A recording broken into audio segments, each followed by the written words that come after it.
is loaded, 2 out.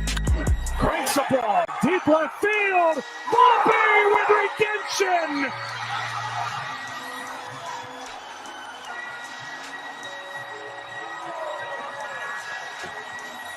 Yo, I was talking this whole time. You ain't hear nothing I said, did I?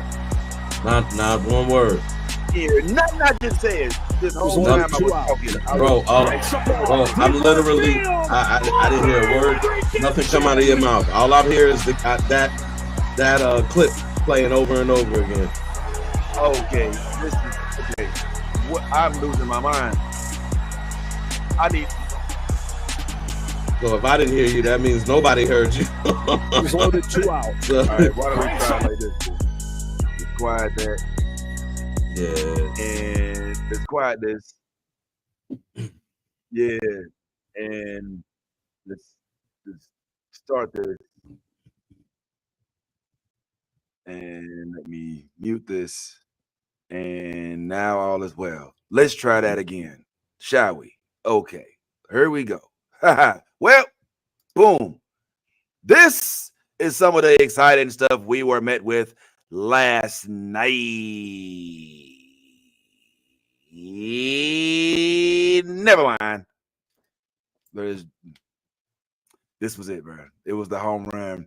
But frankly, if I could be honest, you thought they was going to get swept.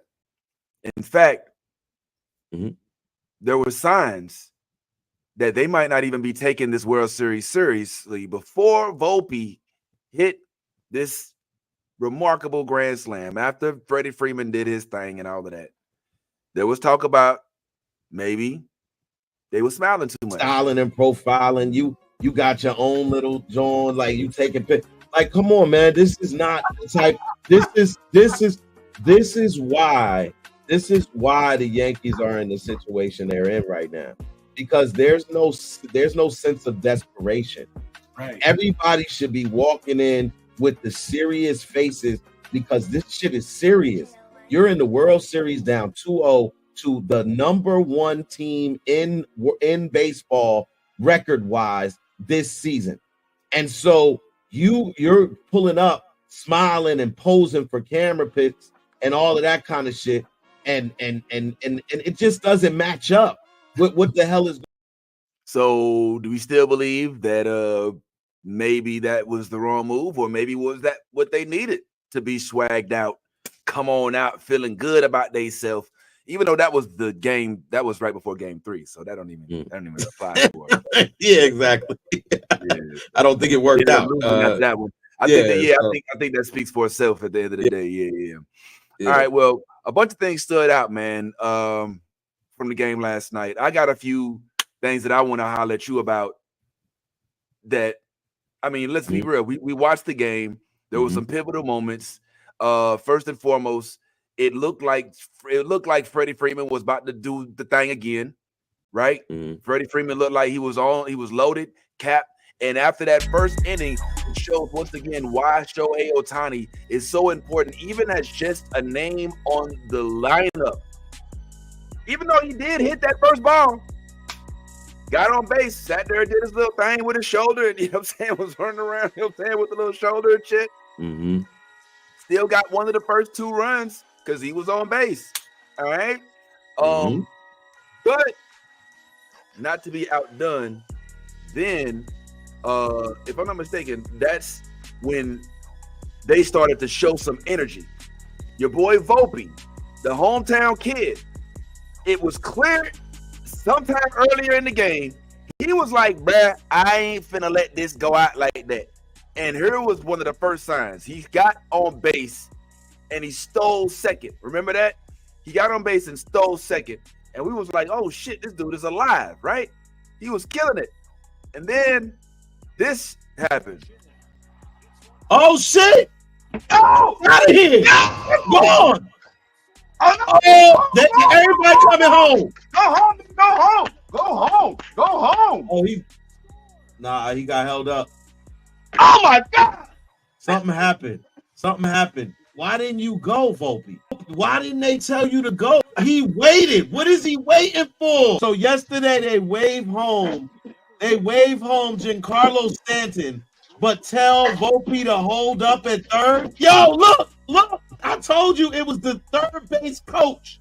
The third base coach told him to hold. Bruh, you still thinking management is involved in this shit, bro? No, that was sabotage. That was sabotage. We were just talking about the fastest dude with the most steals.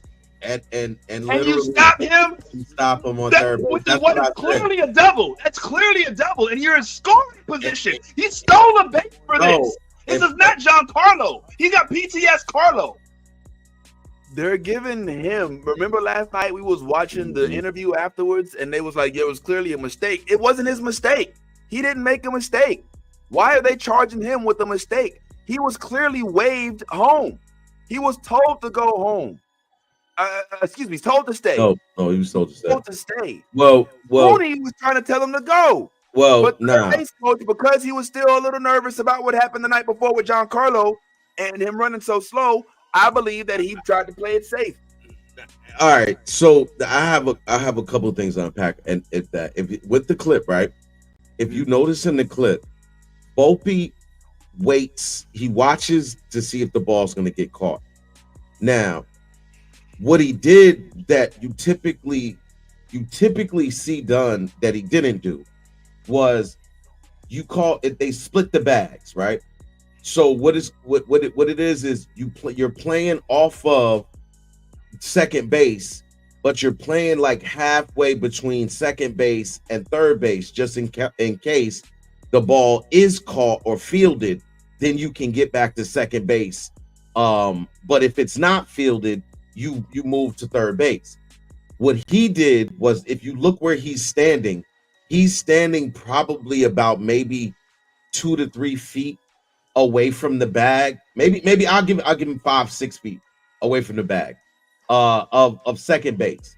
He waited all the way till the ball hit the wall, bounced off the wall, and then he takes off. Volpe's fast, but Volpe, if you play that the way that it's meant to be played and not be so cautious, because you could tell. I don't know about you, but I know when that ball was hit, I knew it was a hit. It wasn't one of those things where I was like, oh, he's gonna catch it. Nah, I was like, that thing is either out of here or that thing is hitting off the wall. And you know what I mean? So, but you knew just from the contact on the bat that this ball might be out of there. So if you look, Volpe does not start his run until the ball bounces off the wall and the guy, the center fielder, grabs the ball and then throws the ball. He could have gotten to home. Yes, was the third base coach overly cautious because he made a bad call the night before and his job could be on the line, for all we know? Yeah, probably. Yeah, most certainly, 100%. Well, Volpe may have had some time to get there, but what he has to do when he first waits to see if he has to tag up, because God forbid he runs and they actually catch the ball, he waits to see if the ball is actually dropped. He's a couple feet off. He's got basically a leadoff's edge on the base. By the time he starts going full blast, he can't run and look at what's going on at the same time. So he's relying 100% on the word of the third base coach as to whether or not he should go or he should stay, because he's not running with his head towards the ball. He's running towards the base and towards home. So if the base coach says pause, then he has to pause. I mean, he might keep going, but could you imagine how dumb he's going to feel if he overrides the third base coach and then gets thrown out at home plate, just like Giancarlo did the night before? So I resent this whole notion that Volpe made some sort of mistake. He didn't make any mistake at all. He was the hero yesterday, and he was damn near flawless. And that mistake that they're trying to charge him with, I think it's bullshit. It's just 100% bullshit. Hold on, let's watch it one more time. I wish I could take the sound off. Okay, hey, listen, when you watch it, look at where because first of all, Volpe is completely turned around to the outfield to see the ball. If you watch this clip, he is completely turned around, looking at the outfield to see if the ball is fielded. That part I get, but look at how he it's called splitting the back. So if he's in the middle of the roundabout, if he's in the middle, then he has the ability to run back to second if the ball is fielded, or go to third if it's not. Look at his location as opposed to second base, where he's at as he's turned around, and how long he waits to react after the ball hits the wall. That I'm just saying, Volpe has the type of speed that had he been like it's like you're looking at the ball, but you're easing yourself to the direction that you know based off the thing. That's not what he's doing. Watch this clip. He's literally turned around and staring. I'm just saying, I'm not putting all this blame on Volpe. Do not say that. That's not what I'm doing. But what I am saying is that if he plays this right, he's gonna get the third base coach is gonna tell him to come around. But he took so long to react. Watch this. Just watch the play. In the words of Stephen A. Smith, let's go to the tape. Oh shit! Oh, out of here! Go on! Everybody coming home. Go home. Go home. Go home. Go home. Oh, he got held up. Oh my God! Something happened. Oh, they didn't show it. That's not good. Oh shit! Oh, out of here! Go on! Everybody coming home. Go home. Go home. Go home. Go home. Oh, he got held up. Oh my God! Something happened. Something happened. Why didn't you go, Volpe? Why didn't they tell you to go? He waited. What is he waiting for? So yesterday they wave home Giancarlo Stanton, but tell Volpe to hold up at third. Yo, look. I told you it was the third base coach. The third base coach told him to. Oh man! All right. You saw it. He went back to tag because he thought they caught it, or at least was getting close to catching it. That's what that's what I'm saying. If you look at the whole time he's turned around, he's got the happy feet, as you should in that position. The problem with that is he's so close to second base that when he finally reacts to the ball, he can only turn it for one base. And that's what I'm saying. If he's in the middle of that, if he's literally in the middle, even if that ball gets fielded, he can make it back to second base before they get the throw in to second base. But because he was so close to second base, almost going back to tag second base, because he went back and tagged second base. He didn't have to tag second base. Answer me one question.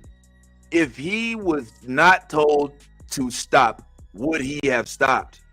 Yeah, yes, he should have, because once if you look back at the play, had he not stopped, they would have made the play at home. Because we just watched the clip. I'll watch it again with you. History? No. Look at the clip. Like when we watched the clip just now, like I said, he waited so long to make the play after the ball was hit off the wall. By the time he got to third base, the throw was already in the shortstop's hand right next to him. It was already there. So they held him up for good reason, because at the time he would not have made it home before they made that throw. The shortstop had the ball. You can watch it one more time. I'm telling you, he went back and tagged and didn't have to. And I get it. The caution is there. You don't want to mess up. You're young, but you're young. He plays that correct. Now, again, if you watch the clip over, and I mean, I told you to pay attention to the part where he's turned around and he goes back to second when the ball hits off the wall. No, you keep doing this, but you don't go back to second when the ball hits off the wall. He went back and it hits off the wall? How do you know it hits off the wall, bro? You're watching the whole play turned around. That's what I'm telling you. That's what he was doing. Let's go to the West tape. Oh shit! Oh, out of here! Go on! Everybody coming home. Go home. Go home. Go home. Go home. Oh, he got held up. Oh my God! Something happened. Why didn't you go, Volpe? why didn't they tell you to go? He waited. What is he waiting for? So yesterday they wave home Giancarlo Stanton, but tell Volpe to hold up at third. Yo, look. I told you it was the third base coach. The third base coach told him to hold. Bruh, you still thinking management is involved in this shit, bro? No. I'm thinking that the third base coach held him up because of what I'm asking you to watch the clip, and you watching everything but what I'm telling you to watch. The nigga went back to second base because you just said it again. You talking about the third base coach, but if you paying attention to what Volpe is doing, he was between second and third. He wasn't. He was a few feet off the second. Between second and third. No, what I'm saying, bro. Listen to what I'm telling you. When the ball hit off the wall, Volpe was a few feet away from second base. Yes. Then, hold on. But once it hit, he goes back to second and tags up second and then runs to third. That's why I was saying pay attention. He didn't actually tag. He went in the direction of the bag because he thought that they might have caught the ball, which is what you're supposed to do. If they catch the ball, you tag up. And but man, he was watching the play. If I'm looking at what is the purpose of? Because it wasn't like this was some ball that was hit way off, and you could actually see that he clearly wasn't going to catch it. The dude, it was like two outfielders, the right fielder and the center fielder. It might have been the left fielder. I wish I had a version of this without sound. God damn. And I'm trying to figure out a way if maybe I could upload it. But the fact of the matter is, if you're on second base and you go in the third and you just all out go, say split the base and are in between right there at 45 feet between second and third base, then if they do catch the ball, then you can't even go to third because you have to tag up. You got to go all the way back to second, and by that time they got the ball at second and you can't even go to third. So the job is to stay close enough to second so that if they do catch it, you can tag and at least get third. He saw it before it even went down, but right before it went down, he was like, okay, I think they're going to catch it. They're going to catch it. Oh, they didn't catch it. Okay. And that's when they didn't wave him. But Booney's saying go. Third base coach is saying no. And there was all that time when the ball is floating in the air where he's like literally coming back to third base instead of running home, and the ball wasn't on point. They threw it from center field. So it's not going to be the most accurate throw. I don't give a fuck who you are. Aaron Judge, Juan Soto. You saw where the throw went, though. The throw went to the shortstop. It did. The dude from center field threw the ball to shortstop. When he threw the ball to shortstop, Volpe had just made it to third. He was going back. He was slow. Well, what I mean is what I'm basically saying is he had just made it to third. If that throw is made how it was made, then now you have the shortstop throwing a heater to cut off. By that time, he's already halfway down the base, bro. Like by the time you catch it, turn and throw it, all that timing. Like, bro, come on, man. Like look, at the end of the day, he should have been stopped. Now, thank God it doesn't matter. But let me say this. Volpe wasn't the first one to show up in the playoffs. He wasn't the first one, in the World Series in game 4. He wasn't the first one in this stadium that showed he came to win this game. Motherfuckers pulled up, and this is what they decided this game, and this was, I think, the moment that set it all off. Bad Dog's going to come on tomorrow and say the same shit. This Dodgers team is not a joke. This is if everybody comes back, they can do it again next year. Yo, did you see that? Yo, they grabbed Mookie.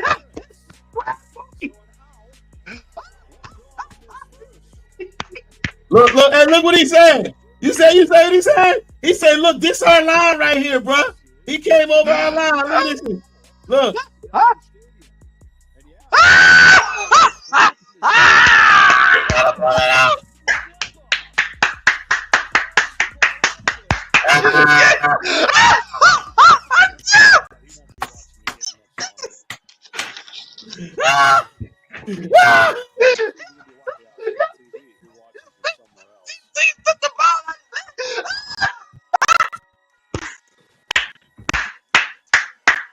Come on, New York.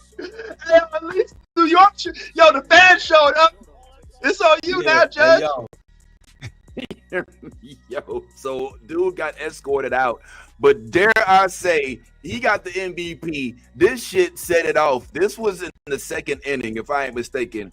Mookie tried to catch one of the first pop outs, and man, he was not letting go of that glove. If you look, man, my dog. I mean, I ain't gonna lie. When I watched it the second time, I started to think a little racism or whatever. I started to feel a little cringeworthy because I was like, all right, look at all these dudes. Would they have done that to Doogie? I don't know, but I can't help but feel, bro, like this is payback to the Dodgers.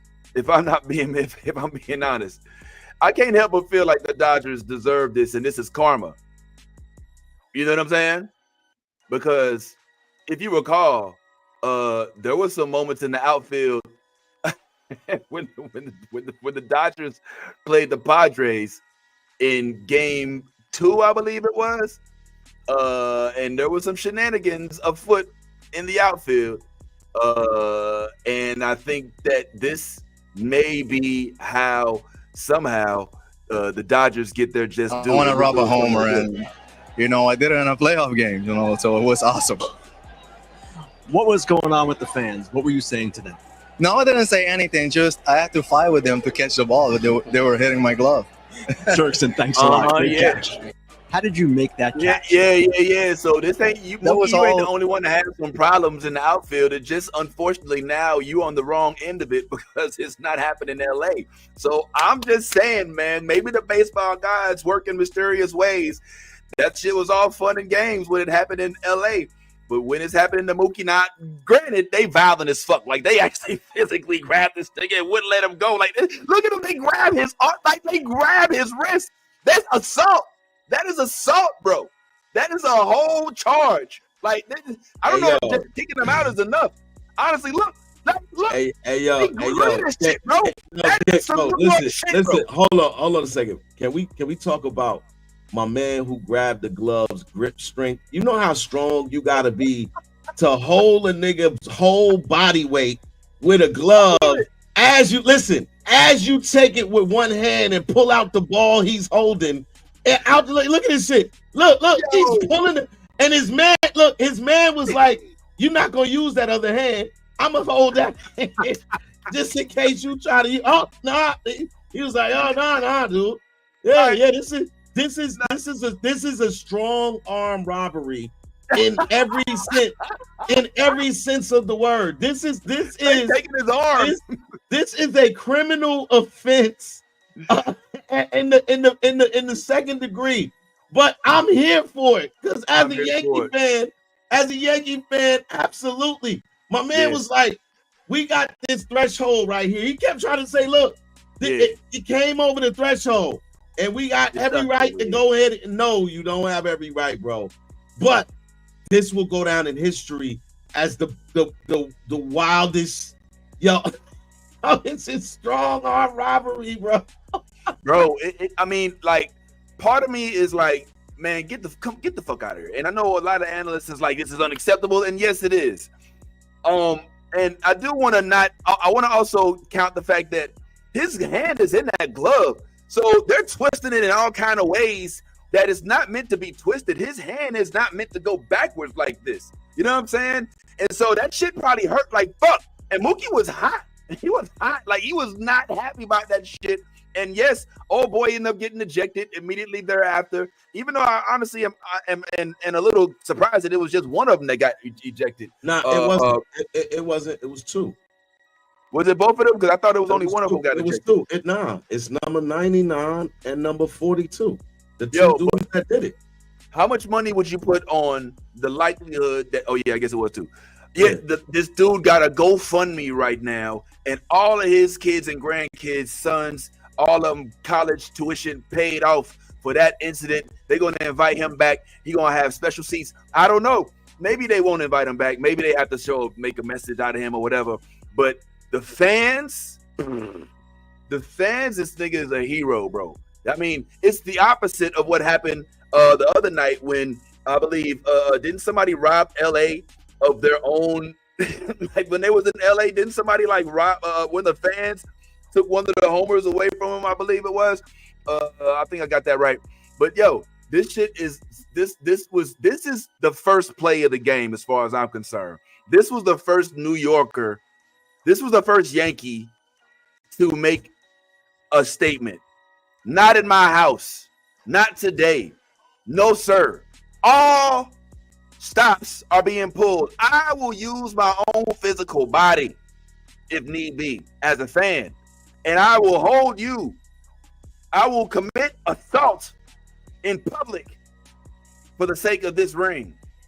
And that's hey, look at the other Yankees fans looking like look, they looking like, yo, this is so wrong, but I can't stop them. I'm not gonna stop. Oh, my man, right? My man is like that. My man to the left of the dude, he's like, yo, but he got it out. He got it out. Oh shit.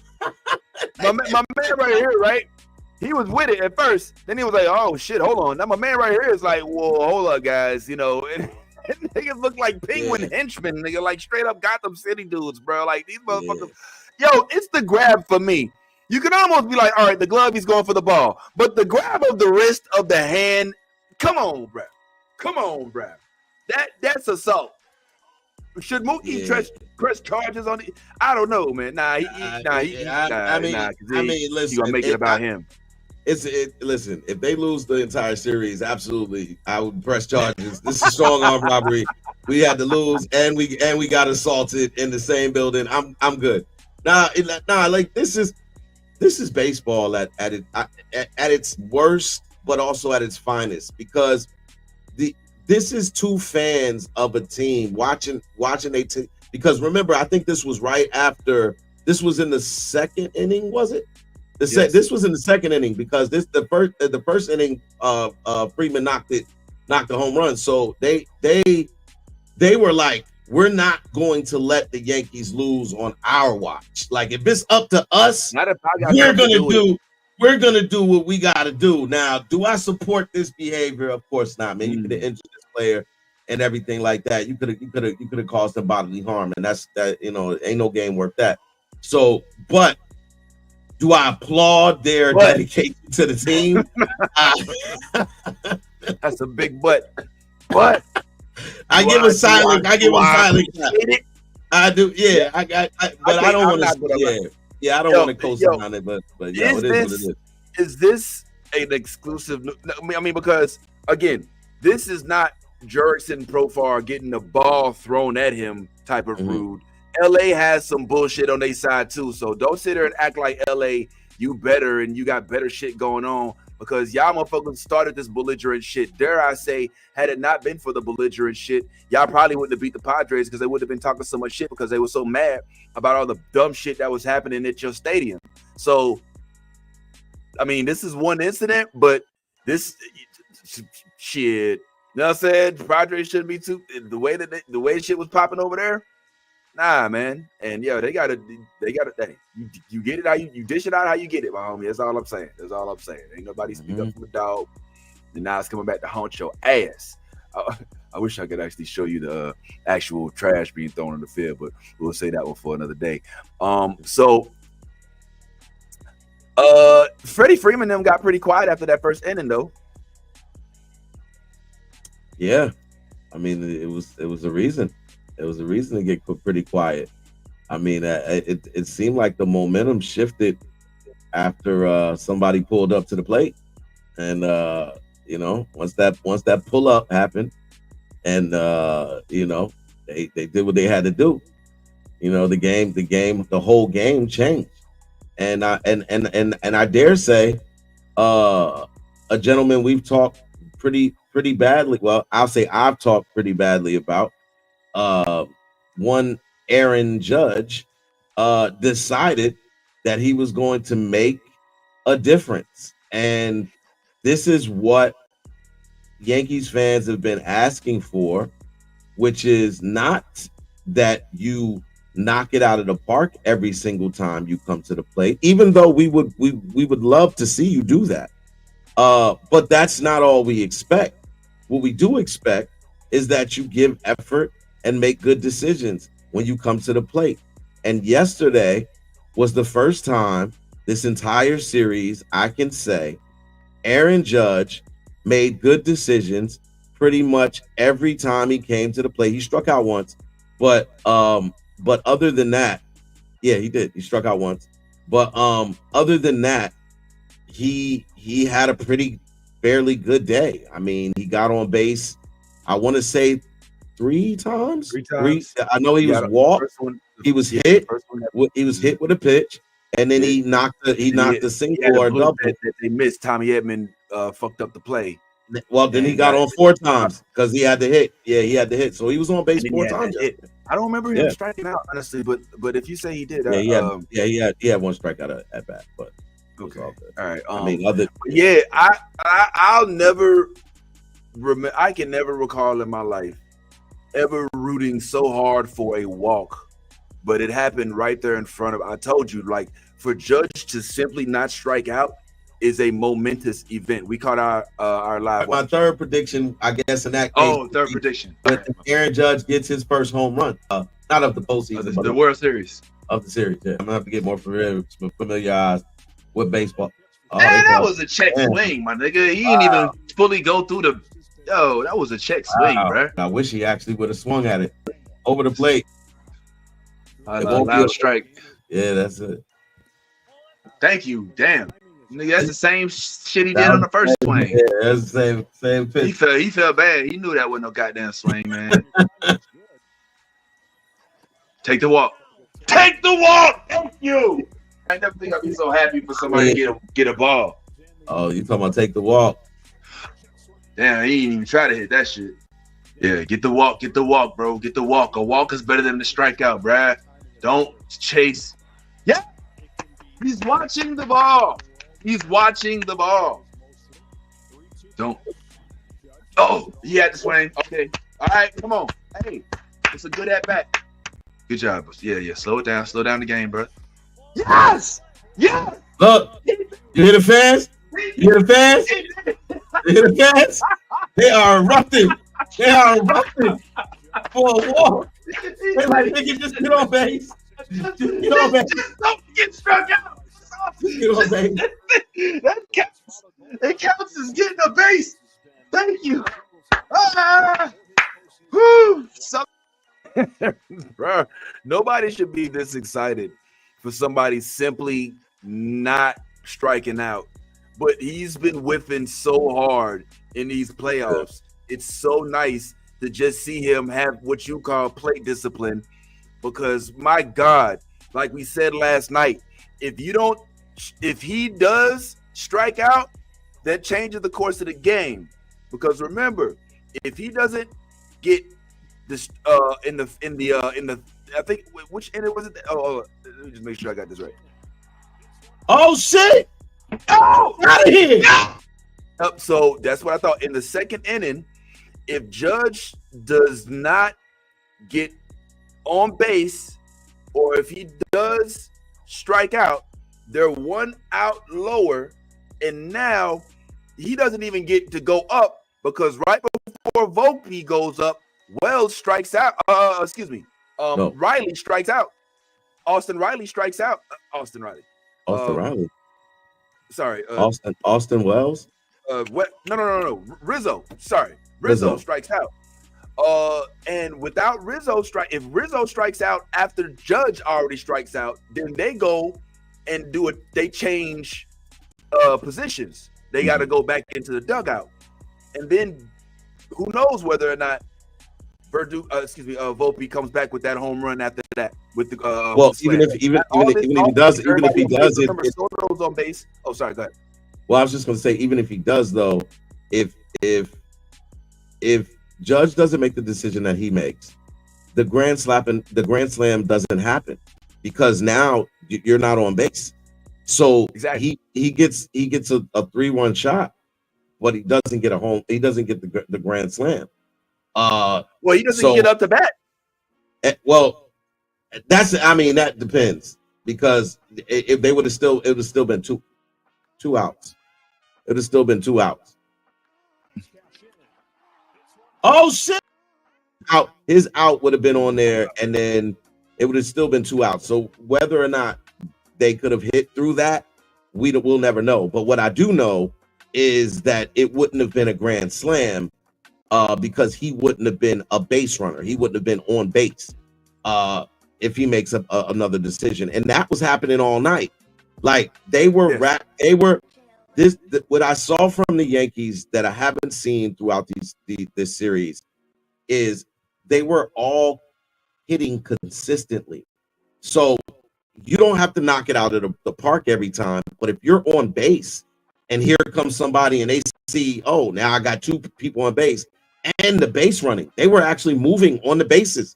And this is one of the weaknesses during the regular season of the Yankees when it came to base running. But we had Volpe stealing bases. Jazz stole a base, I think. Jazz stole a base. There was some movement. There was some movement, man, and a lot of it was just where that one tweak came in. The one tweak of moving Jazz to the cleanup, to the 4th spot, and allowing him to get on base, which he does frequently. So now you have, by the time you get to the meet, which turned out to be the bottom of the lineup, like everybody was like, oh, all right, well, I got 2 people on base. Here's the 2-run shot. I got I got 3 people. You know what I'm saying? Like Gleyber Torres knocked the 3-run shot. Volpe knocks the grand slam. You know what I mean? Like Austin Wells knocks a solo. Austin Wells got the solo. Okay, so here's the real question. What's the real reason for this? Because I, for one, detect sabotage. I believe that that David Roberts is an evil genius, that he's setting the Yankees up for the okie doke, that he realized early in the game when the Yankees had a little bit of momentum, he was like, all right, I'm going to spend a little change, but I'm not about to break the bank on these niggas because we already got a 3-1 lead, and decided that he was going to go ahead and just let the team do whatever they could to just get through the game so he could come back fully loaded for the next round. I truly believe that. And it's indicative of it's if anything, the way that he played the Mets, in that he doesn't spend his bullpen completely, knowing that he can have another game to spare. I think it shows that it's clear he was not intending on winning this game straight out if he had to make it, so that he used all of his bullpen just to be able to win. So, and after you saw the interview afterwards, he was like, yo, I feel good about us having a 3-1 lead. I feel good that our bullpen is well rested and that we're good to go for tomorrow. You know what I'm saying? His whole thing was looking for tomorrow. In the meantime, poor Honeywell. They got Honeywell up there taking all the darts. He's freaking Duke. Gleyber hits this huge run knockoff of him. He starts taking all these hits, and they're just leaving them in. They're leaving them in to die. I actually have live footage. I have some footage of when Gleyber, when Honeywell was up. It was kind of scary, man. It looked a little, let me tell me if you remember this, man. It was crazy. Yeah, man, this is him. He was battling, bro, and they just sat. Oh man, damn! They was hitting him out the park, bro. And then the team was just standing by. David Robinson then was standing by because they was the sacrifice. It was for y'all. It's for y'all. I do this for y'all. You know what I'm saying? Oh man, fuck that. We got you, game 5. It's all right. I'm gonna take the sacrifice because Honeywell ain't coming back out in the next few games. This was his sacrifice. He was literally one of those dudes that they summoned. That Rhaenyra summoned to go and get see if they were one of the Targaryen blood when they was burning all of them with the dragons, just a sacrifice. Just we need to go. We need this for the greater good of the whole. They let that man die on that mound, but it's because they know damn well when they come back tonight that they about to unload the clip on their ass. They got Flaherty starting, and he did his thing in the first game. Even though I ain't gonna lie, I think it's a little different the second time around. Now that they had time to look at the little iPad and see what you done did to him and all that, so you got to switch it up a little bit. But Garrett Cole coming back tonight too, so I don't know, man. I feel like tonight's the night that this fever dream ends. All right, even with Judge's progress and not striking out, he's not necessarily, even though he had an RBI, that was a good RBI. We saw him running Soto in, if I'm not mistaken. And I'm so happy that he's just not having to wear the load of the whole entire team anymore. Now we finally can see that the rest of the team also has to contribute, and they cannot rely simply on Judge and whether or not he's on or not. You know what's so crazy is I think, you know, because we talked about this last night, and I too was under the assumption and the illusion that maybe the Dodgers were okay with the Yankees getting a win as long as they, you know.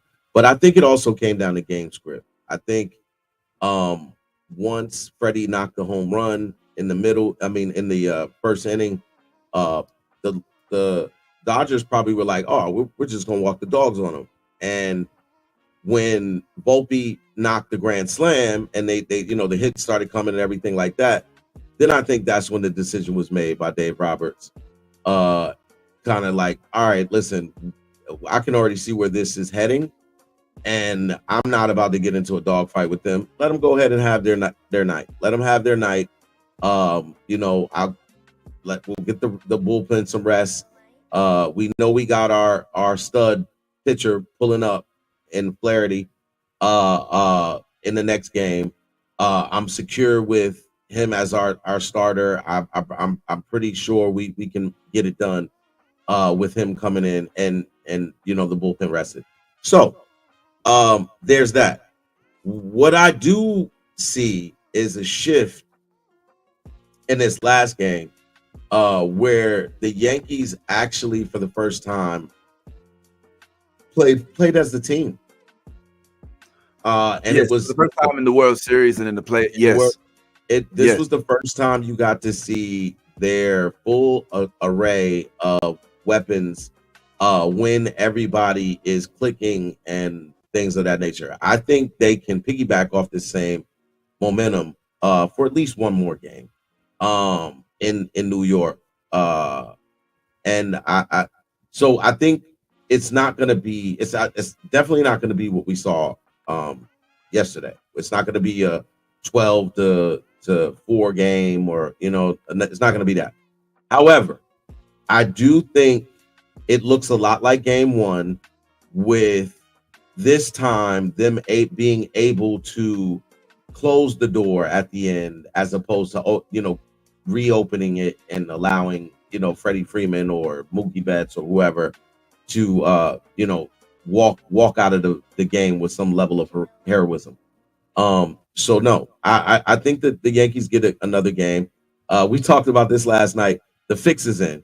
The New York mafia has spoken, and we saw. Listen, that umpire last night at first base.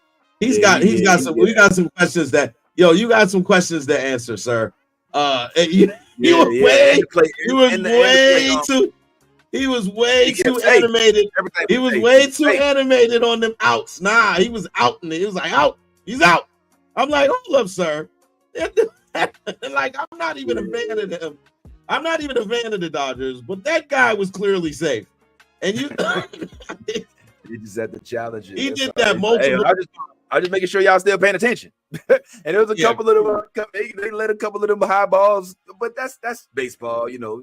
There was some consistencies at first base, though. I'm with you on that. We saw that live. There was some people not trying to sleep with the fishes last night, for sure. There was definitely some real, you know. But I, as a Yankees fan, I'm glad that they were able to pull out the victory. I'm still tempering my expectations because I feel like this could have just been one of those things where we just don't want to get swept. You know what I mean? And I hope that's what it is. I hope that's not the case, man, because then, you know, it kind of sullies the whole everything that was happening in this game. It kind of sullies it if that's the case. But if they go out tonight and and give maximum effort and win by 1 or 2 runs and wind up taking it to a game 6 and losing in LA, then hey man, the season's not a complete wash. I would say. I mean, you guys battled.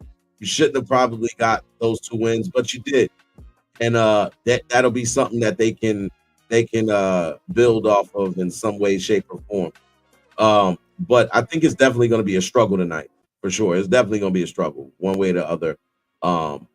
With the slight edge going to the Yankees, just for their fans and everything like that. So. I think that the key is going to be the fact that they are now back to pitching a real game instead of pitching a game where they're using the bullpen.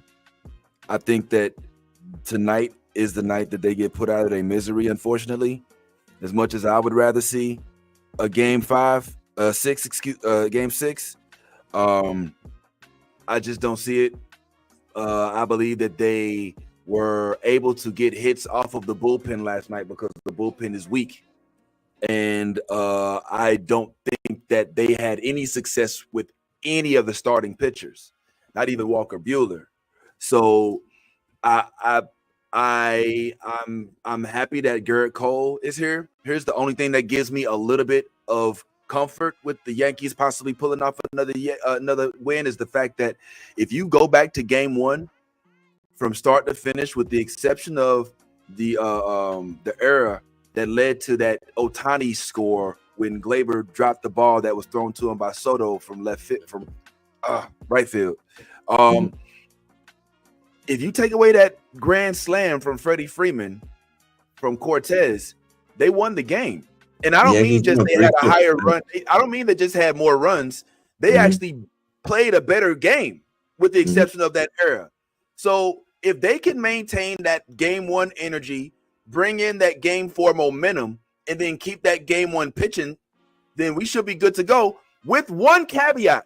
And I think that if anything, last night proved that I was right about one thing. Tim Hill is the man. He showed it last night. That decision to take Nestor Cruz, to put Nestor Cruz in, and to take Tim Hill off of the list of folks who should have been used in that instance is now proven wrong, because he went on the field and they grounded out, pop out, ground out, just like that. Tim Hill doesn't have a high strikeout rate.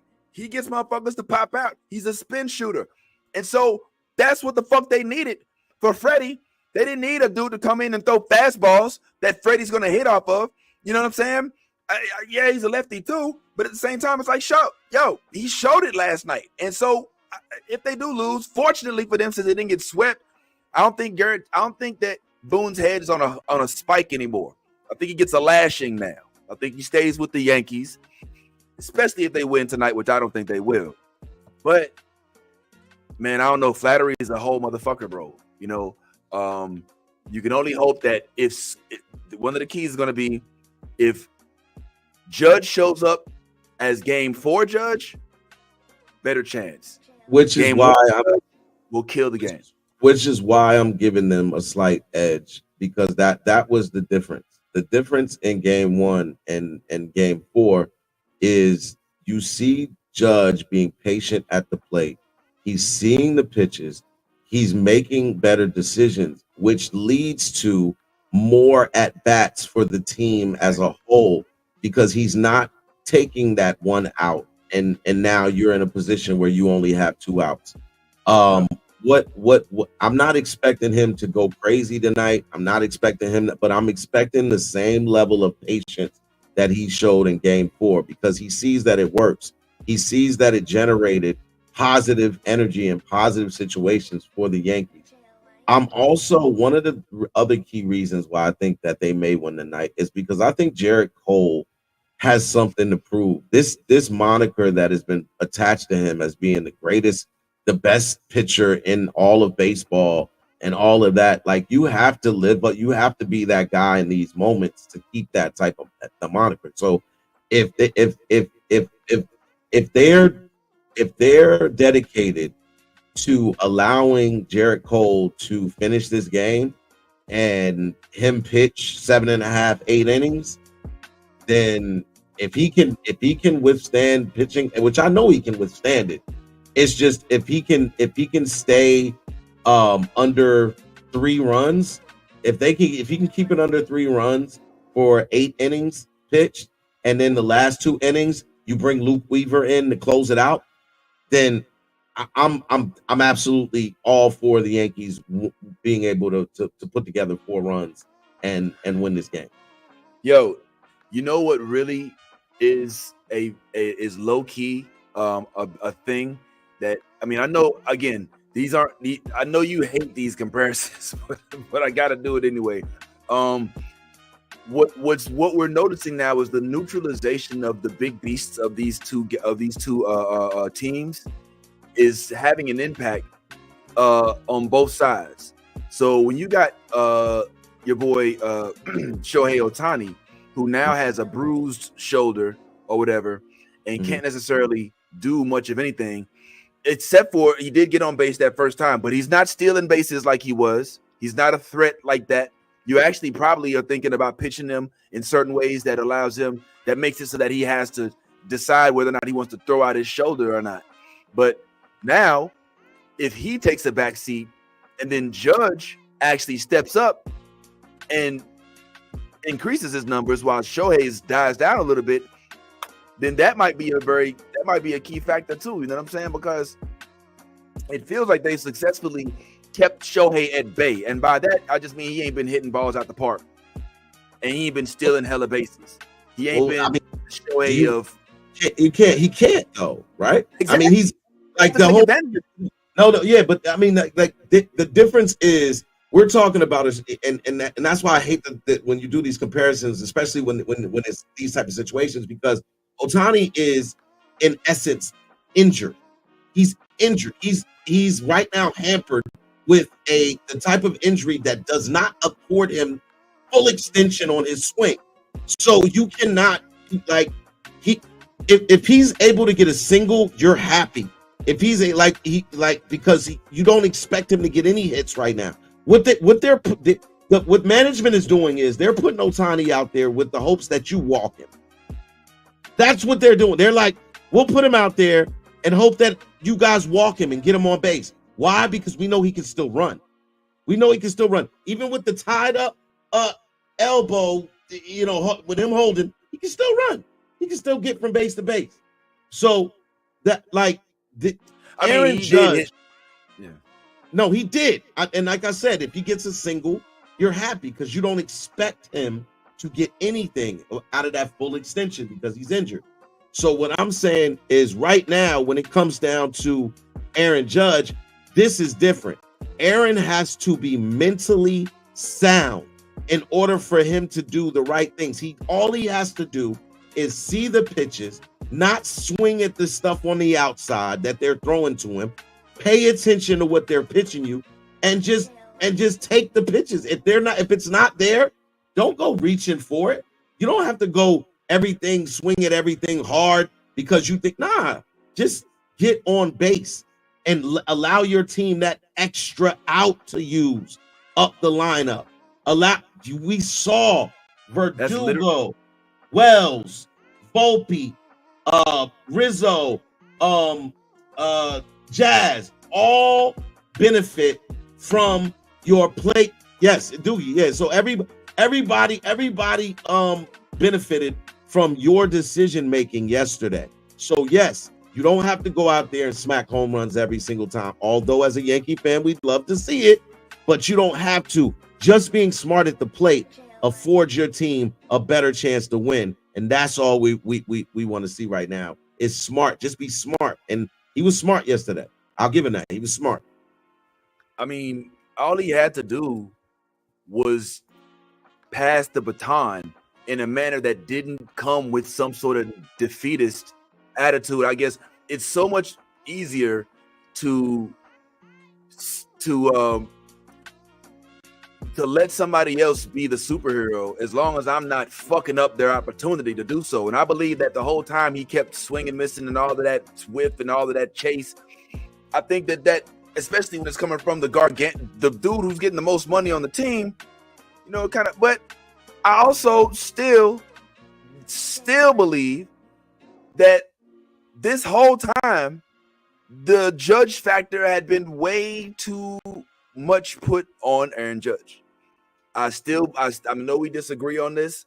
I still think that management, as we see now, subscribe to the same notion that don't worry, he'll wake up, instead of, all right, what if he don't wake up? What do we do then?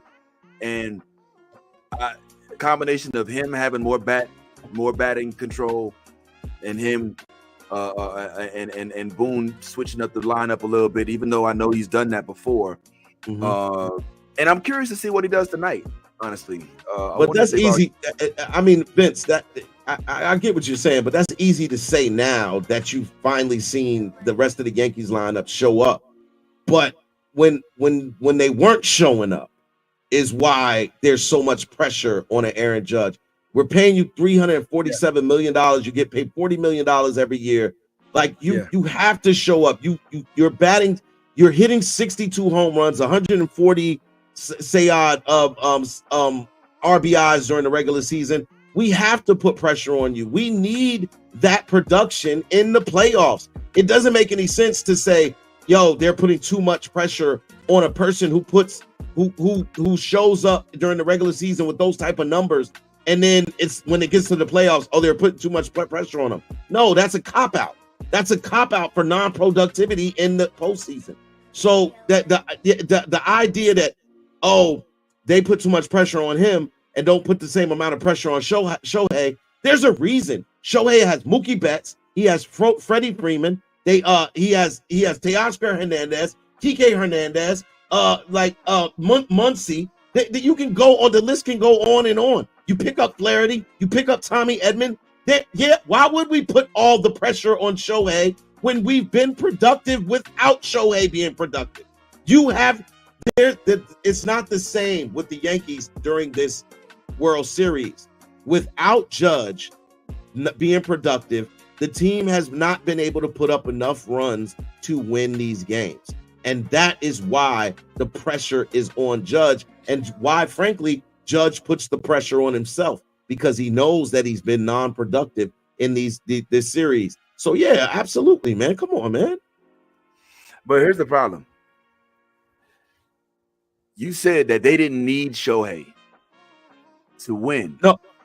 They need Judge to win. But we're seeing now in Game 4 that the whole time they didn't necessarily need Judge to win. It would have been something to lean on. Damn, it would have been nice to have his contribution. But fuck, and yes, I'd have been mad as fuck. But for them losing, it is not 100% his fault. His lack of productivity is definitely his fault. But them losing games 1 through 3 in this World Series is not 100% Judge's. And as a matter of fact, I'm confused, bro, because now you backtracking. Now you didn't just explain right along with me that the reason that the Yankees won is because Judge is making better decisions at the plate, not affording them outs that they now can use to have more at bats on the base. But now you're retracting that. No.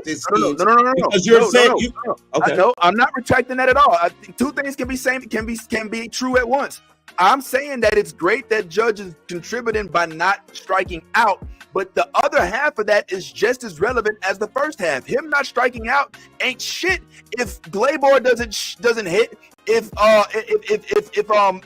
Rizzo doesn't contribute, especially if the Volpe that we seen show up last night doesn't do anything. If he doesn't hit the ball, then they're still shit. And they shouldn't just look at Judge and be like, "Oh, well, it's because Judge didn't get us to the promised land." Now they're finally saying, "Okay, well, Judge, you're not whiffing, but it's time for us, the rest of the team, to put up numbers." And that's my point. It's not that Judge's contribution by not striking out isn't vital. It's just that that's just half of the equation, and the rest of the equation, if it had showed up earlier in these playoffs, maybe we wouldn't be here at 4-1, at 3-1, and it might be at 2-2, especially, again, management-wise, when it comes to two crucial decisions in Game 1 that I believe would have given them at least, we would have had a 2-2 series right now had that been called different in two different instances. the Giancarlo instance, and in the Tim Hill versus Nestor Cortez instance. So I just don't. Again, I definitely agree that Judge is a huge factor and that he carries this weight of having to have a decent night because that same energy flows into everybody else. But my point is that is just one part of the whole team being successful. If Judge just gets on base, it doesn't strike out, that's still not any runs. No, it's not. It's not. Runs on the board. But when we were talking about this last night, one of the things that I also noted was that some hitters on the Yankees hit better with base runners on base. And when you see a base runner on base, it for whatever reason, a lot of the hitters elevate their hitting when there's a base runner on base as opposed to not having a base runner on base. So if I'm, say, Jazz, who already hits a high percentage, but hits a higher percentage when there are base runners on base, now comes behind Judge instead of in front of him, comes behind him. Now that percentage of him making a hit means more because now I have multiple base runners on base when a person like Volpe, Verdugo, and Rizzo and Wells come to plate. So now instead of them being on the at bat with no one on the plates, they on the bases. Now you're looking out there and you see opportunities, and these guys took advantage of those opportunities last night. And so that energy, once you start the hitting process, it becomes infectious. So that the consistency of what you saw last night was, instead of the disruption that has been Aaron Judge in the lineup, where you're getting an out every time he comes to the plate, now you're getting a hit. It's moving the next man up, who is now Jazz, who now sees a base runner on base, who also gets a hit. Now you have multiple people on base. Who's coming up next? Who came up in the lineup after Jazz last night? Right. Rizzo. Then you got a Rizzo who has multiple people on the base. He gets on base. It's like, that's what I'm saying. Like, all of this stuff happened because one key ingredient, which was Aaron Judge, made better decisions at the plate, and it caused everybody else to be in a flow. It's not a disruption because the game has a flow. And when you're sitting there and everybody's hitting, then the flow is contagious. But if you have somebody that hits and then out, then a hit, then an out, then you know what I mean? Like, that's, then you make changes. Then you say, okay, this lineup isn't working. Did make a change. I just don't get that. I hate that. That was what happened. But that was what happened. Taking that third spot. But that's what happened, though.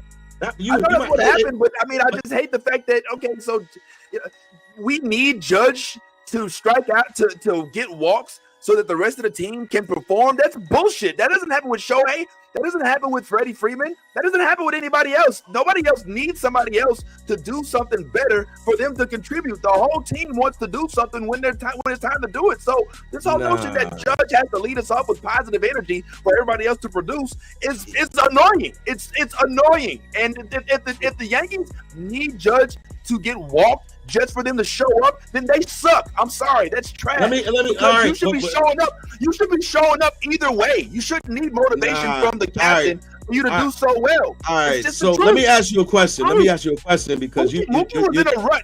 Hold on. Let me say this real quick. Mookie was in a rut, yo. Mookie's the captain of their team. He was in a rut. Remember, they had Honeywell pitching them pitches just to get him back on. And right before he hit that home run in the third game of the Padres versus LA series, he was not hitting shit. He still felt bad because Jurickson took that home run from him. Then he finally started getting his swing back. But the whole rest of the team didn't stop showing up when Mookie had a slump. I don't like the fact that Judge and his contribution will make everybody else contribute. And whether or not he does well, it means the team's going to go well. As so goes Judge should not go the team. The team should all be lifting up. That's what I'm saying. Like, I wish that Dugo, I wish that Volpe, I wish all of them would do the same shit, whether or not Judge strikes out or not.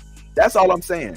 Yeah, I get what you're saying, but you also have to understand, because you mentioned Mookie, and what you're not mentioning is that the Dodgers have a slew of superstars. That's number one. And the Yankees have a lot of role players. That's number two. And that's why they call them role players versus superstars. Superstars step up, come out, work every game, bring their energy every game. Role players sometimes have to be led. That's why they're role players and not superstars. So when you sit there and you talk about the Yankees lineup, they have role players. Volpe is young. He may become a superstar, but this is only his second year in the league. He was a rookie in 2023. And by the way, won the Gold Glove in the AL. So he's not just any rookie. He's a rookie with a high ceiling. So this is his second year. Austin Wells is a role player. Rizzo is a role player. Verdugo as Rizzo playing? I just said he's a role player. What role is he playing? Like he's an experienced dude. He's got a ring. Listen, Rizzo is past his prime. And he can contribute from time to time. He's also hurt. But he is a role player at this juncture of his career. Rizzo's best days are behind him. When it comes to Verdugo, I like Verdugo a lot. I think Verdugo plays awesome defense at times, but I still think Verdugo is a role player as well. So when you start comparing those two teams and you're like, I don't understand. They do it over here. Yeah, they do it over there because Mookie Betts is an ex-MVP. Freddie Freeman is an ex-MVP. Hernandez is experienced as they come, one of the best hitters in the game to this day. Teoscar Hernandez is an up-and-coming star. Like, Tommy Edmonds is another rising star. You're talking about these comparisons with these teams, and you're so upset with the Yankees, and you wonder why, when it comes down to it, that the only people that step up from are the stars from the Yankees. Giancarlo, Juan, and we want Aaron Judge to do it. Jazz has been stepping up a lot in these playoffs, but the role players, this is the first time throughout this series we have had an opportunity for them to show their face. And I would love to see them do it again. But to think for 1 minute that they don't need their leader, who is Aaron Judge, to show up and show out, and it somehow influences what everybody else does, that's crazy. That's not there. There's two to show. Ohtani is a great player on a great team, but I don't think he's the leader of that team. No, I don't think he is either. I don't think that the Dodgers lineup is reliant on any single individual leadership. I believe that they're hopeful and that they accept whatever they get. But if Shohei strikes out, then the purpose of having Mookie up next isn't always just to run him in. It's because they want to also have another threat. And I agree with you 100%. The Dodgers are deeper with talent. We've already admitted that. I mean, they got in just their starting lineup, you just named like 3 MVP. I mean, Shohei, Freddie, and Mookie in themselves. I mean, Shohei being candidate for this year. I mean, then you got Teoscar with the I still give him the credit for the home run derby shit, and he's got a ring from the Astros. These are some elite players, but my problem is last night, what Volpe, Doogie, what Torres, what they showed is that they are capable. They have the talent. They have the capability, even if it is on second string bench warming. All right, even if it is with a sacrificial lamb like Honeywell, they still have it buried within them. Those first few innings. I mean, even though we could argue starting pitching, and it maybe wasn't top of the line, but at least the energy, the possibility, the ability to slug, the ability to steal bases, the ability to it was there the whole time, whether or not Judge performed or not. So all I'm saying is just when Judge is not swinging, that sucks. But when Judge is not swinging, don't just look at Judge. Look at everybody. and say, okay, why ain't we? Okay, now the judge ain't swinging. What's up with the bottom of the lineup? Like, where's the rest of the team? Because it's a whole team. There's one dude. Just because he's the captain don't mean that everybody ain't got to row the boat. And that's the only problem I have. But I get it. He's getting paid $400 million. Yeah. 40 million a year, bro. It's not like he's just, he's not doing his job. I mean, it's completely incomparable. But the whole season and during the Cardinal season, our biggest pulls, our biggest players, Paul Goldschmidt and Nolan Arenado, they did not contribute at all. We ended up having to rely on mostly Norman Gorman, who ended up going down anyway, Alec Burleson, and my man Mason Wynn. And these are rookies practically, because the folks that we was paying so much wasn't putting up. I'm angry at Paul. I'm angry at them niggas for not doing their thing. But at the end of the day, thank God somebody else showed up and took over for what they were supposed to do. It would have been greater if they had contributed, but we wasn't ready to just say, fuck the season. The dude we paying the most isn't contributing. That's all I'm saying. Like, in any other job, in any other field, in any other job, if you're making this type of money and you're not doing your job, you get fired. There's nothing that equates to non-productivity when the lights are the brightest in baseball or any sport, especially from that aspect. So the idea that we can't blame or we shouldn't blame Aaron Judge for the Yankees' distresses and their problems and with not winning and everything, that's absurd. That's exactly who you blame. You blame the highest paid player, the face of the franchise, the captain of the team. You blame that person because it comes from the top. That's how leadership works. You always go to the top. Yeah. You don't so this idea that just because he's a nice guy, he's got a nice smile and all of this, and we're not gonna ridicule him or blame him. That's absurd. This is sports. That's exactly what you sign up for. That's why you get paid to build big bucks, because that when stuff goes wrong, your head is who they're coming for, and that's why he gets paid the big bucks. So I'm just happy to see him finally using that head for and doing the right things that put his team in a position to win. Nobody has expectations for a Verdugo. Nobody has expectations for Austin Wells. Nobody has expectations for a Volpe.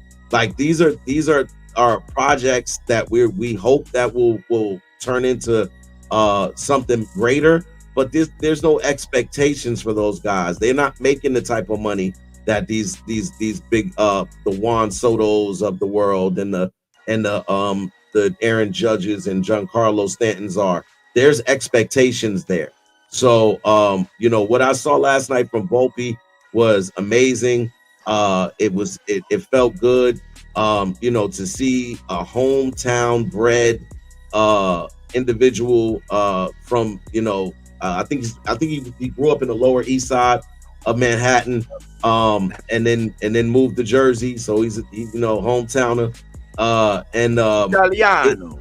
To see this young kid, I think he's 23 years old, second year in the league, had a nice rookie campaign to start to show fruit and bear fruit, is that right there is uplifting for Yankee fans, because we know we have pieces. We know we have pieces that can grow and pieces we can build around. And so when I saw, Volpe hit that grand slam, I just thought about all his family that's right there at the game, all his hometown friends who grew up with this kid, knowing he was a Yankee fan from day one, and gets to live his dream as a Yankee on his favorite team, and gets to hit a grand slam in the World Series. Do you know that everywhere he goes in New York, this dude won't have to pay $1 for a meal? Any Italian restaurant he pulls up to from now on, they're kicking whoever's out to make sure that he has a play. Hey, it's Volpe. Hey, get out of here! Get out of here! Hey, so they get and so this is an amazing story, man. Like such a humble man. He really does. Like I know, like sometimes they'll say, they use that word humble to describe, but you could tell, like, he's a kid. Like when they had the interviews with him, like he's just chill. He's just like he ain't, like he's like I don't even realize what this moment means right now. You can tell he's like, I saw it, I hit it, and I didn't know it, and I didn't think it was gonna go out, but then it went out. I was like, oh my god, just hit a grand slam. Yeah, you know what I'm saying. So let's check out this interview he had with one of his heroes growing up, and you can see right here in this picture that he actually is in a Yankees parade. I think that's 2009. Oh man! And in one of these other pictures, he ends up shaking Derek Jeter's hand when he's like that age.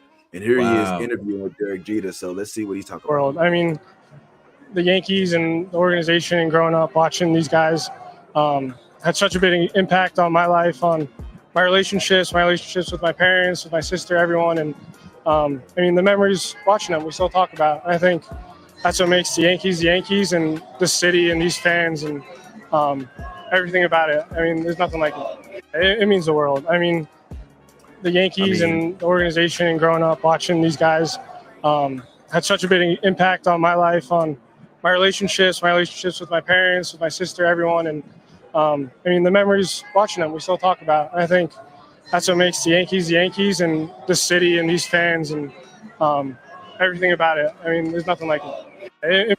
Do you think that Volpe is that humble, or do you think that underneath it somewhere he's like, yo, nigga, I just hit a motherfucking grand slam out this bitch, nigga, what the fuck? You know what I'm saying? Like, do you think he's really like he destroyed this game? Like this is his, they're gonna call this Volpe's game 4. Like this will be known as the game that Volpe showed up, where he like poked his head out and the world realized he existed in a big way. I don't know. I don't even know what that feeling is like, man, to be able to hit a grand slam in a city that you grew up in, where all your boys, your family is there to see you, where you used to wear the jersey as a fan, and you're there and you do that shit. Like I said, closest thing I can think of is David Freese, 2011 Cardinals hometown kid, shows up in the playoffs, shows up in the World Series, ends up basically being the reason we win. Even though he doesn't slug, he just hits a lot of hits into the gaps. But yeah, man, same thing, man. I want that for people. That's dope. Yeah. This is the story of how when I was a kid, I always wanted to play for the Yankees, and then I finally played for the Yankees, and I get to Derek Jeter was always my biggest, the star that I love the most. And then I meet him in person after I met him as a kid. Like, I get to share a panel with him. I get to take pictures with him again. This time, neck to neck. You know what I mean? Like this is like one of those storybook endings, right? Like when you're with your kid, I could imagine.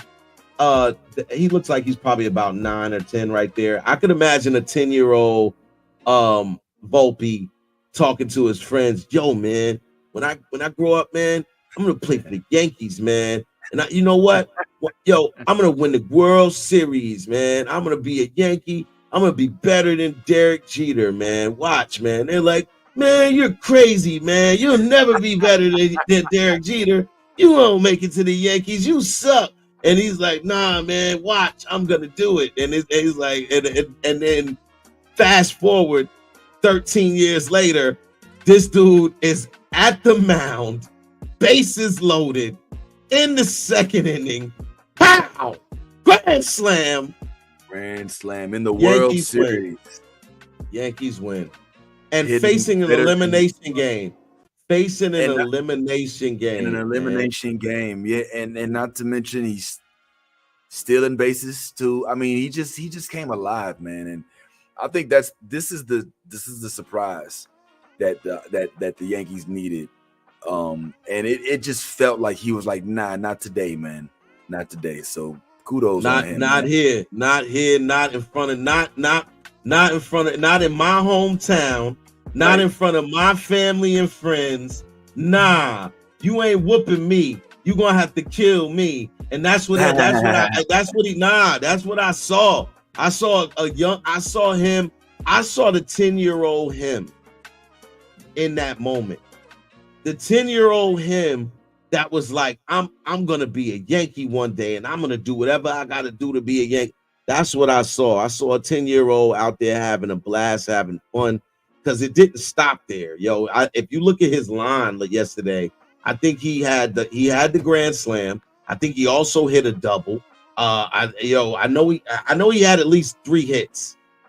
He hit a single or a double multiple times. So he had a nice line yesterday. His line looked pretty good. His line looked really good yesterday. Because he got on base. He got on base a couple times. I hate to ask this question, but since we analyze him, I feel that we'd be remiss to not factor in the fact that they were starting this was a bullpen game, that the starting pitcher was not the best, that the pitching throughout was not the best, and that will definitely not be the case this evening, which is why I'm predicting we won't see the same type of game. Not at all. Not at all. These are elite pitchers, and the 3 games where they had elite pitchers starting are the 3 games that they were not able to put up W's.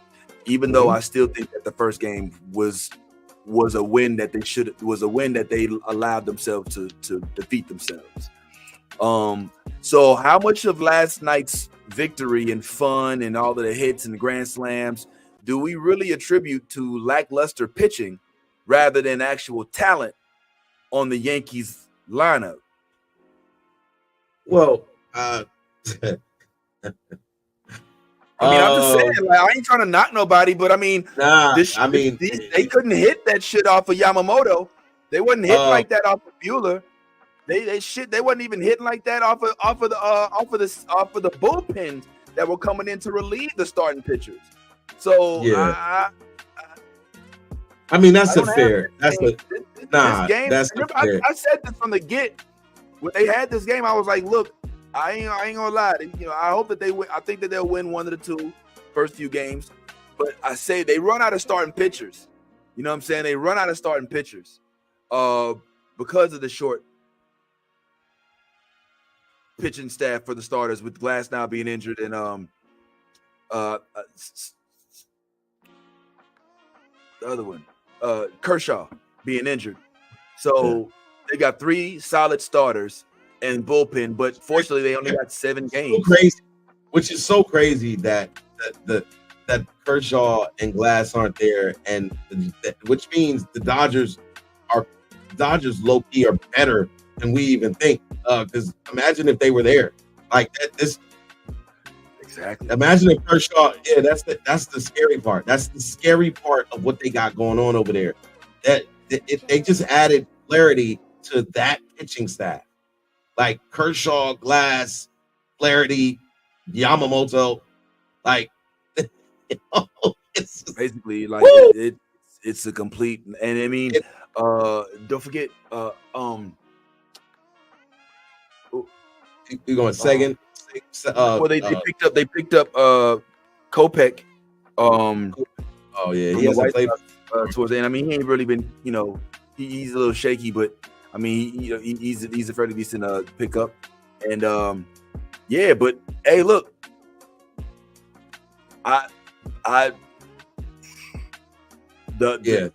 they will. I would say they didn't need Judge last night, even though he did show up just by not striking out as much. But they will need his bat tonight. Yeah, and they will need. I think they absolutely needed to what they got. They will need his bat. And Soto had an off night last night. And I frankly believe not just Soto, not Giancarlo too. Yes, Stanton too. Stanton only got on last night with a walk. Did he get hit? Oh yeah, he almost got hit. Yeah. The top of the lineup is gonna have to do better than they did last night. Last night was like letting the juniors kind of have the game because the other team ain't playing they starting lineup. That's just not the same tonight. This is I truly believe that this game is the last game of the World Series. I don't think they can pull. Yeah, I think that I don't. they succeeded in not getting swept. They can hold their head high and say, "Look, we had a good game in the World Series." Volpe, I mean, I ain't gonna lie. Like when I was just looking at Juan Soto, he just didn't look like he had lost the game already. Like he looked like he was already. He looked fatigued, bro. Like you. All right, so you got to know that these dudes have been playing back to backs. You know what I'm saying? This is 4 games in a row that they played back to back, right? So Juan Soto, as you know, usually spends a lot of time at bat. So he usually goes 6, 7, 8, 9 pitches deep in some of these at bats. That causes fatigue on one's body after a while. And I just think that him and Giancarlo have been so active in the entire playoffs that they needed a night off, bro. They needed a night off. Like they haven't been taking a night off. So this is the first night that they've taken off. And it was a good night to take off because everybody else stepped up. You know what I'm saying? If they would have took off and then nobody stepped up, the Yankees, we wouldn't be having this conversation. We'd be talking about how the Dodgers won their second World Series in the last 4 years. And you know what I mean? Like maybe we need to start talking about dynasty. Yeah, well, that's what the conversation will be. They had Sunday off. I mean, it's not like they've been playing. They at least, and then this is a 7-game series. I mean, they played Monday, Tuesday, Wednesday. Yeah, so okay, Monday, Tuesday. Game. Was that exhausted from a Monday game? Like, Monday, Tuesday, Wednesday, Thursday. They played. So he was acting on stank last night. Like he was not doing the shuffle. He wasn't hustling like he usually. It just felt. I mean, his energy just was. And I mean, maybe you're right. Maybe it's getting to him, and maybe he needed a mental break. But he can't take that break tonight.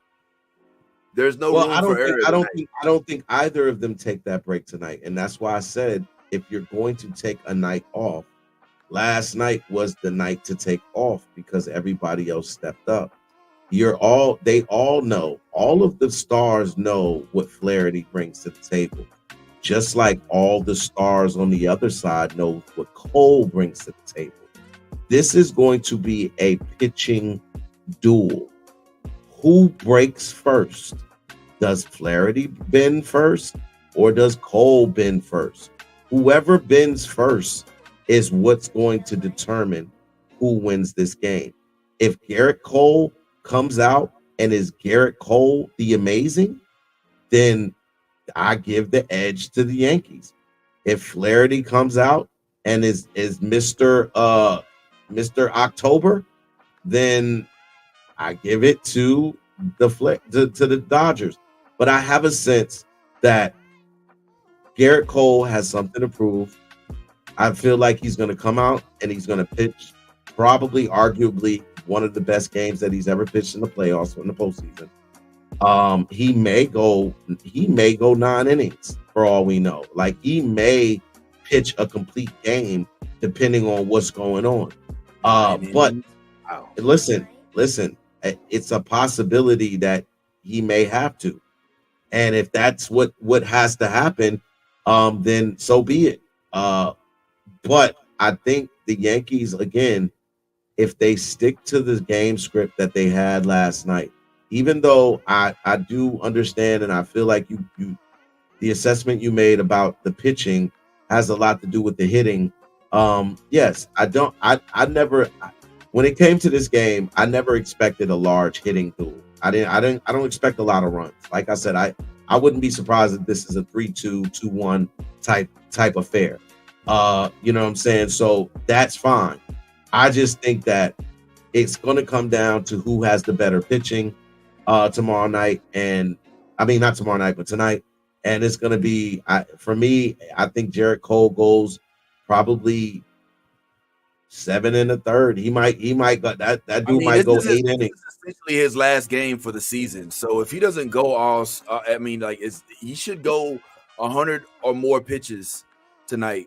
I mean, because there's no oh, okay, well, I'll get him in game 8. You get 3 days rest, and you can flip it back over. But I don't see, like, if he don't spend it all, like, it's gonna be a problem. But fortunately for him, but do they now? The question: do they have to do that? Because if you wind up in game 7, they can't call him up. They can't play Cole again. Why would they? When they have Hill, who did fairly decent last night.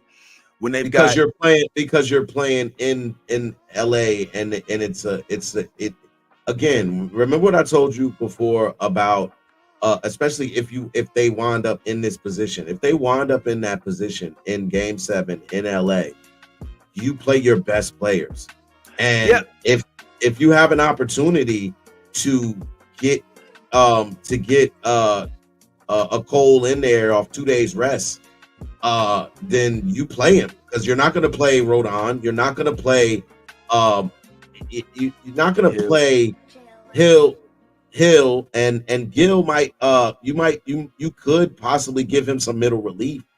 I don't know, but I don't know that you would start him in a game of that thing. In New York, it made sense, right? It made sense because you also knew that they were going to be playing their bullpen. They weren't going to be playing their starters. You knew that coming into the game, so it made sense to go with him. But if you're in game 7 and they got Yamamoto on the mound, I'm going Cole. I'm going Cole all day. I'm like, yo, Cole's got to play. Like, listen, we need you, big guy. We know you saved us in New York. We need you, that same magic again. Like, you can't have Alex Rodriguez and Derek Jeter talking about he's the greatest pitcher in the world. On the planet. He's like, you can't be talking like that if this dude can't pull up in the game 7 with it all on the line and show us that he's the greatest. Like, you know what I mean? Like, that's very wishful thinking. Like I said, the whole idea of them getting to game 7 is wishful thinking. So I mean, this game is over. This series ends tonight. I think that I'm sorry.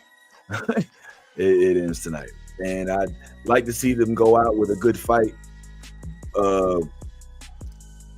But man, okay, I guess if they lose tonight, if they win tonight, they go back to LA, and there's no way they're winning all the games.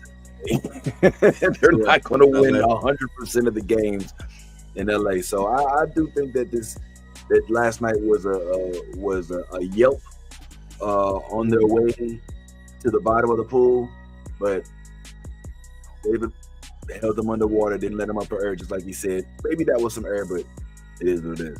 All right, so does Freddie Freeman hit another home run tonight?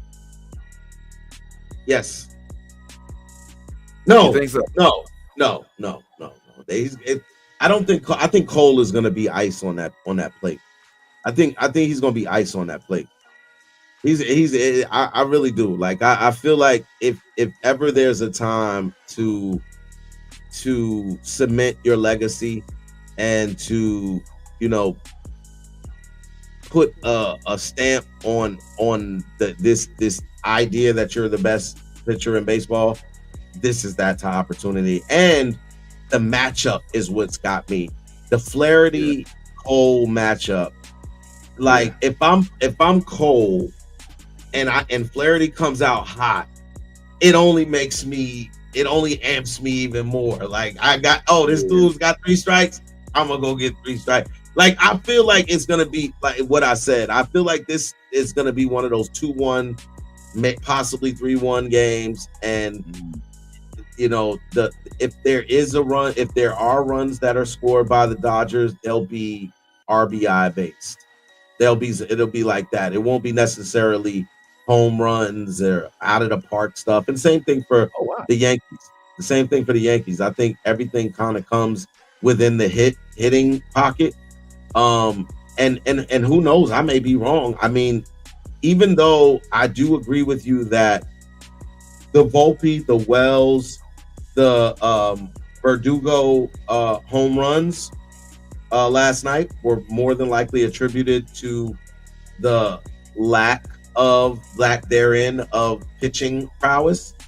I also believe that sometimes getting those smacks can elevate one's play and energy moving forward. So it could have backfired for Dave Roberts. So we'll have to see if Volpe comes in with a hot bat, bro. Like if this dude comes in and smacks a single and a double off the top, if Wells comes in and gets on base 2 or 3 times, if Verdugo comes in and gets on base 2 or 3 times, if Jazz comes back, gets on base 2 or 3 times, we're talking about a whole different game. We're talking about a whole different game. We are absolutely talking about a whole different game, because if I'm the Dodgers, I'm scared of the Yankees base running when it comes to Volpe and Jazz on base. I feel like they are aggressive runners. I feel like they like every steal that I saw them got to get, there wasn't a chance for a pickoff. It just didn't look there was the one play that Volpe, when Volpe stole second last night, where he knocked the ball out of the second. Yeah. The thing is, Volpe low key, he aggressive as hell, man. I remember Miguel Garcia, he stole a base, and Volpe tagged him out like this. He tagged him out like this. He smacked him in the neck. Yeah. Like, what the fuck? And it was about to fight and shit, man. And nobody was gonna fight. Then Jazz comes over, like, what the fuck? You know what I'm saying? But yeah, like Volpe, Volpe's a G, yo. Volpe, he ain't no punk. This ain't no little motherfucker. This motherfucker, he I believe Volpe will stick up for his little sister with his fist. He ain't finna tell nobody. He said with his fist. I would hope so. Yeah, I would definitely hope so, man. I mean, like, he ain't even a slut. Like, he ain't even get to pop the trunk. He like, yo, what's up, man? Nah, fuck that. Yeah, let's shit. You know what I'm saying? Like, right up. Yeah, knuckle up. Yo, but it's crazy, bro, because like I honestly, and you know how I've been throughout these playoffs when it comes to the Yankees. I have not one time given the Yankees a chance in this series. Not at all. And this is the one. Giving them one now, finally.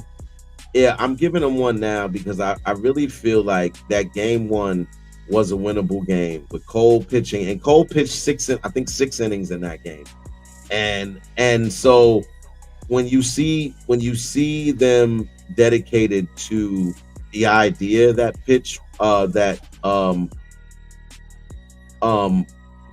Cole won't be on a pitch count. That leads me to believe that he could go deep into the 7th, 8th, and 8th inning, depending on his play how he's playing. So that to me leads me to believe that this game is going to be extremely close. It's going to be a 1 to 2 run game, probably most of the game. And I just think that if we get that same version of Judge that just shows patience at the does make a difference. Because the thing about Flaherty throws a lot of outside stuff. He gets a lot of inside outside breaks. And if you're patient, even though some of those pitches are really nasty, you could wind up in 3-2 situations a lot against Flaherty. But Flaherty likes to get ahead, though. He likes to get ahead. So that being said, there's going to be some shit that comes across the plate that, he's a first pitch fastball guy. Yeah, so there's some hittable balls there. There's some hittable balls there. But if Judge is patient, man, this could turn out well for the Yankees, man. They could at least win that game. I don't know about LA, but you know what I'm saying, when they get to LA, but in New York, you at least save face and get 2 out of the 3 in New York. You know what I'm saying? Like and kind of bring some recognition back to the organization and not make us look completely like we didn't belong there. Like that's the worst you want to. You don't want to get to the World Series and then get swept and they be like you didn't deserve to be there. Like this would have been a better World Series with such and such or such and such. Nah, I don't want that. I mean, I even question if the Padres did make it to the playoffs with the Guardians, if it would have garnered this much attention. I suspect that it wouldn't have been as exciting for game 1, but once they saw the way that the game was played between those two teams, that it might have garnered some more excitement. Once you start talking about John Kinsey, Tatis, Machado, Jose, I think that's exciting. But frankly, in terms of name recognition, there's no teams more well-known in the entire world than the Yankees and the Dodgers. And I think that for the game of baseball, this was good, and it's definitely going to be good for the Yankees franchise if they can pull out a win tonight. Man, even if they end up losing when they go to LA, I think people will be like, all right, well, at least we ain't so embarrassed. And yeah, that's what I'm saying. Save a little face. Save a little face. But yeah, I think they're gonna get blown out tonight. That's just me. But we'll see. We'll come back. Now, you said blown out. You saying blown out. So how many? So since you went that far, how many runs they getting blown out by, Vince? I want to say it's Yankees lose 6-3. I think Teo shows up tonight. He's been quiet. I think Kike shows up again tonight. I think Muncy shows up tonight. I think Mookie shows up again tonight. I think Freddie takes the night off. But I think that the folks who've been somewhat fairly quiet the last game or two had their moments tonight. And I think that it starts with Flaherty striking out Judge in the first inning. Because I think he's going to strike him out. I don't think Judge is going to have the plate discipline with somebody who works magic like Flaherty. Last night was a fluke. Okay, we'll see. I won a game 6, but I've learned from you not to get my hopes up when it comes to the Yankees. I will never, never put any hope in that column again. I'm happy that we got another game, but nope, sir, you're not gonna get me twice on that. I'm somewhat optimistic that the Yankees will be able to pull it out just for the sake of the Yankees fans to get two out of the 3 in New York. And once if they make it to LA, all bets off at that point. I mean, all bets off. Like I don't know if the Dodgers will be ready for that. They may start panicking. They may start making mistakes. Dave Roberts has a cocky sense of surety that the decisions he made in the last game will be effective in this game. So that's yet to be seen. But if it turns out to not work, then I wonder if his energy is still the same in the post game interview. I wonder if he's still like, oh well, I'm pretty confident. We got Yamamoto on the deck. Yeah. And last time we saw him, he was amazing. So I guess we'll just win it home. Dave Roberts on that 04 Red Sox team. I told you that they came back from 0-3 to win their series. So we'll have to see. I think he's got that in the back of his head, which is why he did spend the bullpen last night and gave them that buffer. And I think that Flaherty's going to come on strong. So we'll see. But yeah, man, let me go ahead and ride let's go ahead and then wrap it up. We'll be back to discuss what happens on another date. Probably won't be tomorrow, but sometime soon. Appreciate everybody in the comment section again, man. Y'all pulling up, man. Great comments. Thanks everybody for the support. Continue to pull up, man. I am Bad Todd. That is Vince, man, and we be talking about stuff we don't know. You know what I'm saying? That's what we do. We just be talking that shit. All right, so enjoy that. We'll be back, y'all. Appreciate you. There's